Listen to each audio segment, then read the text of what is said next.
Бәріңізге сәлем, кезекті сабаққа қош келдіңіз. Бүгінгі сабақта обводка жайында айтатын боламыз. Сабақты бастамас бұрын каналға тіркеліп, қазақша контенттің дамуына қолдау көрсетуіңізді сұраймын. Жаңадан композиция жасаймыз. Оның параметрлерін осылай еш өзгеріссіз қалдырайық. Перо элементін алайық.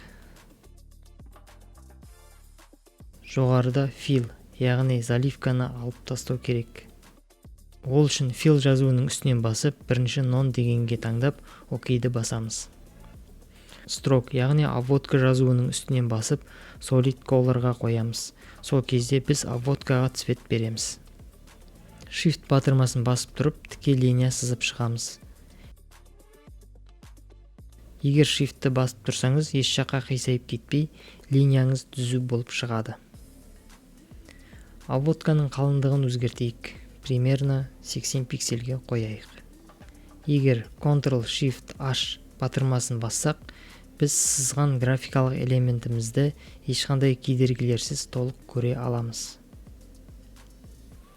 Қайтып орнына келтіру үшін Ctrl-Shift-H батырмасын қайталаймыз. Енді обводканың параметрлерін қарастырайық. Contents, Shape, Stroke 1, Curl арқылы обводканың цветін өзгертуге болады. Opacity обводканың прозрачностьін өзгертетін. Stroke Width обводканың қалыңдығы. Line Cap'тың ішіндегі Badcamp'ты Round Camp'қа өзгертсек, линияның қалай өзгергенін байқаймыз. Dash'тің жанында плюсті басып Dash'ті қозғайтын болсақ, осындай үзік линия жасай аламыз. Жаңа біз тек обводканың өзінің параметрлерін қарастырдық. Енді обводкасымен қоса заливкасы бар графикалық элементтің параметрлеріне кішігірім тоқталып кетейік. Круг салайық. Және заливканың үстін басқа цветке бояйық.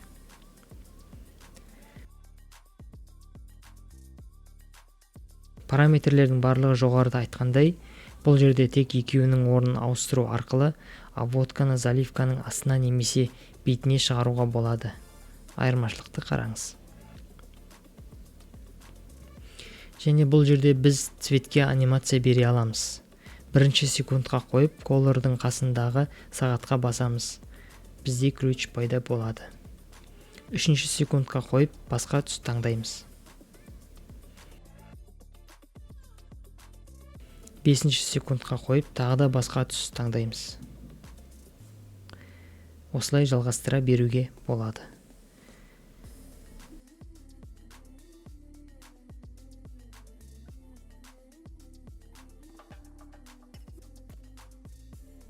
Жоғарыда үйренгеніңіздей өзіңізге практика ретінде настройкаларды қозғап көрсеңіз, қызықты анимациялар шығаруға болады.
Осымен сабақ аяқталды.